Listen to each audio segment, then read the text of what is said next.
I've been researching about how the financial system works and why it seems broken. There have been a lot of content getting popular recently talking about the same thing, mainly a financial collapse of some sorts. Anyone who is paying even the slightest attention can feel the spirit of times, which is of impending change, something big lurking around the corner. You can feel it but can't put your finger on exactly what it is. Is it an apocalyptic type of collapse of society? Is it a repeat of the Great Financial Crisis? Or is it a Weimar Republic type hyperinflation? So, what exactly is the nature of this change? One of the best ways to answer that question is to study the people who are working on bringing about this change.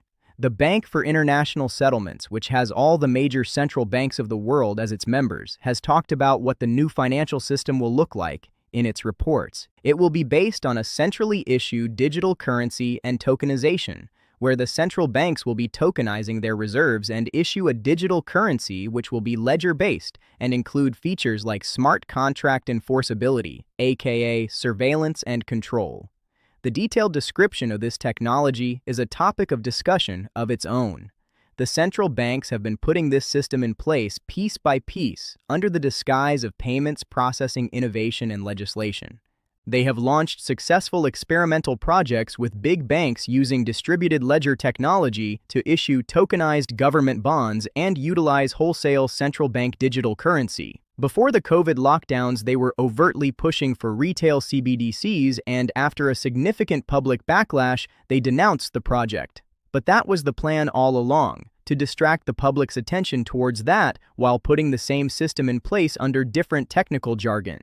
All these rapid innovations in payments processing system backend are technical and boring, and the public will not notice these changes until it's too late.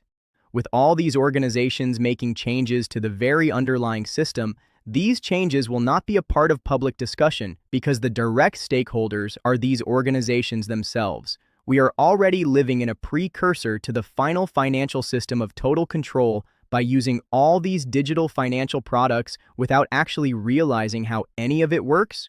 We have sold our freedoms for convenience, and we will continue to do so because the final system of control will be convenient as well. A vast majority of our money is already in digital form in bank accounts, and they are changing the very nature of that digital money itself. So, all these changes that are being made will not be noticed, just like the frog who is being boiled alive by gradually increasing the water temperature.